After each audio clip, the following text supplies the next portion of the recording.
Welcome to Lotus Flower VSG. I'm starting a brand new YouTube channel just to kind of talk about my journey. I will be starting the vertical sleeve surgery this month. So I'm going to tell you a little bit about myself and about the journey and how I got to this point. This is my very first YouTube video for the VSG journey, and I'm not a big YouTuber at all. I don't even like to be watched. I'm very introverted, so this is going to be a new phase for me. So just bear with me, and we'll just talk about some things, and maybe you'll relate to some things that has happened to me that you are also going through, and we can just ride this journey together. So my name is Davida, and I am originally from Philadelphia, but I relocated to Atlanta, and I actually love it here. So if anyone's thinking about relocating, I love Atlanta. I wouldn't trade it for the world. I'm not in the heart of Atlanta. I'm more in the suburbs, but I love it. The Southern hospitality is different from just being in Philadelphia. So enough about that.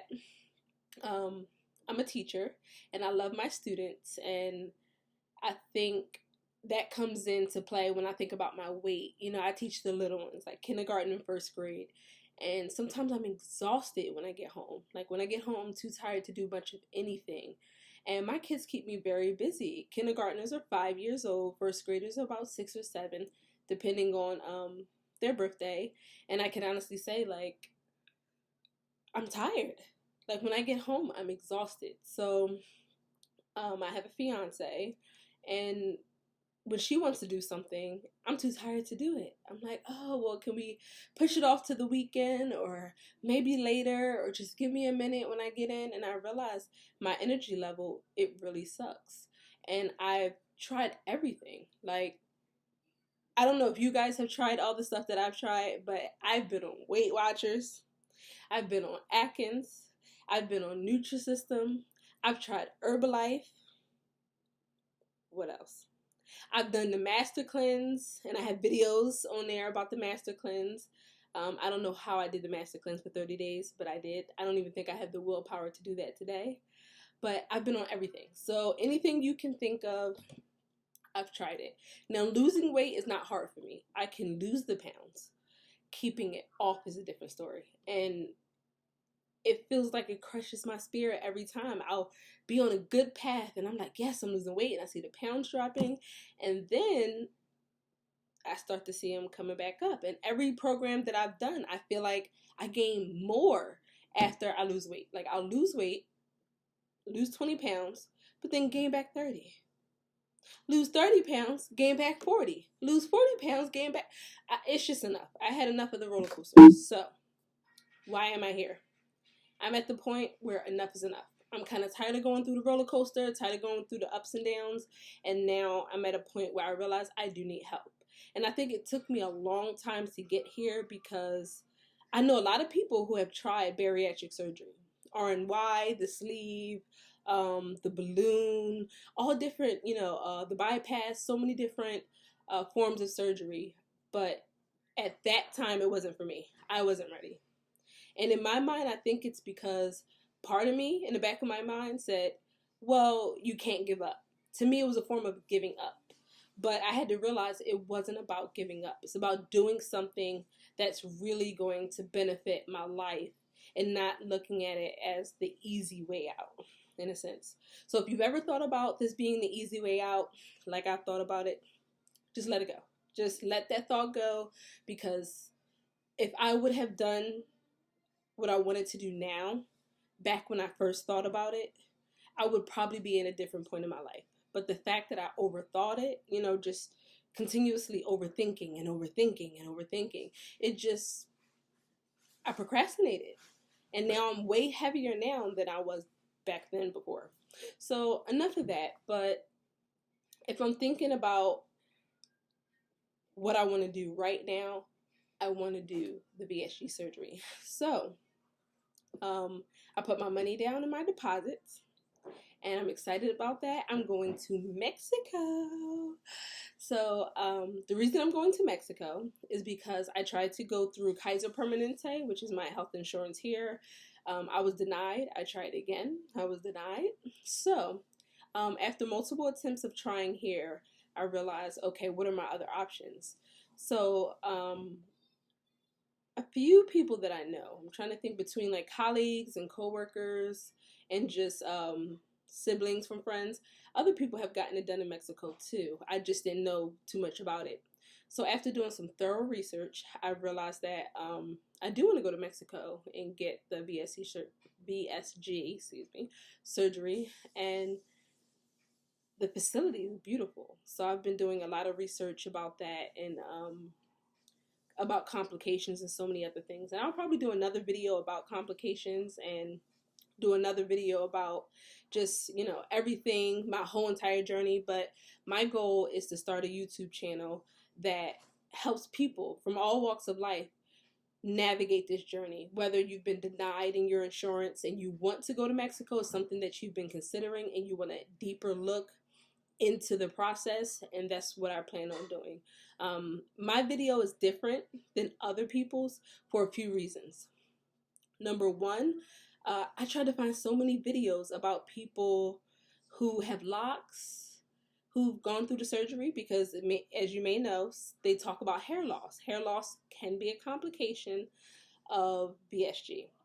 And every video that I've watched, no one has locks. So I'm, checking forums and looking through pictures and trying to send messages to people just to see if they've had a problem with hair loss and how do you address that when you have locks. Also, when I think about my journey being a little bit different, is I eat primarily plant-based. Now, I don't consume pork, I don't consume turkey, chicken, beef, none of it.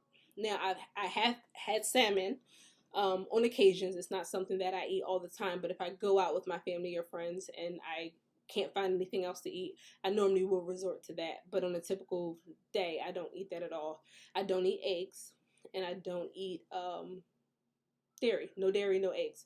So my channel should be able to help you, kind of navigate it if you're pretty much plant-based, or maybe you're not plant-based but you're thinking about going plant-based. Maybe you say, you know what, I really want to go plant-based, or if I'm going to have this surgery afterwards, I don't want to eat meat. That could be kind of tough on my digestive system, because a lot of people that I've just been checking up on and reading up on, after they get the surgery, they say eating meat is so hard for them. A lot of people have started to just do like turkey or fish, or some people don't do it at all. So I'm realizing that a lot of people said that after the surgery, your digestive system is much different and it can't break down something as tough as beef or pork.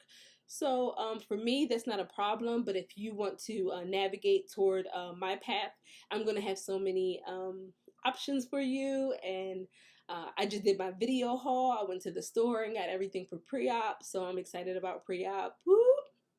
So I'm excited about pre-op. It starts on Monday, but I just decided to start just a little bit earlier. I eat a lot of sugar. When I say a lot of sugar, like I love M&Ms, I love chocolate. I'm not a Skittles, like Starburst kind of person, but anything chocolate. I don't care what kind of chocolate. I love it. So I eat a lot of chocolate and I eat a lot of like just M&M kind of candies.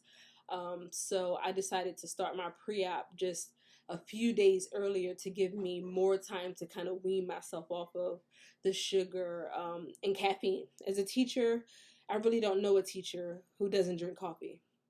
So as a teacher who, wake up in the morning and get dressed and I have to turn on a coffee maker or try to, just head to Starbucks or, can't think of the name, Starbucks and Dunkin' Donuts. I don't drink Dunkin' Donuts as much as Starbucks, you can tell, because I couldn't even remember the name.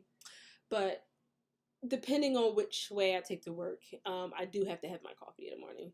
So I've been without coffee for a while now. So I'm proud of myself, because the detox, at first I had headaches and then I was really sluggish and I was kind of irritable. So, I'm glad that I'm completely kind of weaned off coffee for right now. No cravings at all. As far as sugar, I'm surprised how well I'm doing without sugar. I hope, later on down the line, I don't start, to crave it really bad because I'm in like withdrawal. But right now I can say so far, so good. So I hope that you stay tuned into my channel, because I really want to talk about the weight loss process. Also, before I forget, I want you to know that I stepped on a scale. I started my process at 266 pounds. I know. I don't even know how I got up to 266 pounds because I don't see myself as being that big. But when I step on the scale, it's like a reality check. Like, this is what you weigh. So I don't see it, but it's there. So I started at 266, and I've been on the pre-op, just my own little pre-op, following my doctor's guidelines for about 5 days. So today will be day 6. And so far, I'm down 7.5 pounds. So I'm excited about that. 7.5 pounds down in less than a week. So I'm like, okay, so staying away from the sugars, the starch, and the oil. I've never been a fan of fast food, so that wasn't really something. Maybe Chick-fil-A waffle fries, but that's probably it. I never go to Burger King for anything like that. McDonald's, KFC, just all of that. It's not something I normally do. But I can honestly say I'm kind of happy about that 7.5 pounds. So hopefully during the pre-op phase, I lose even more weight.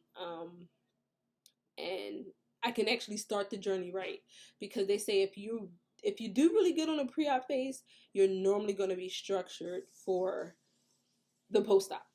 But if you're not doing well in the pre-op phase, it can cause some troubles for a post-op, because you have to learn the structure. You have to kind of get yourself together. If you take it serious in the pre-op, you're going to take it serious in the post-op, because they say post-op is harder than the pre-op, and you're going to need that discipline. So that's all. I hope you stay tuned to into my channel, because I'm going to talk about all different things, food hauls. I'm going to do vlogs and just keep you updated every step of the way. Thank you for joining Lotus Flower.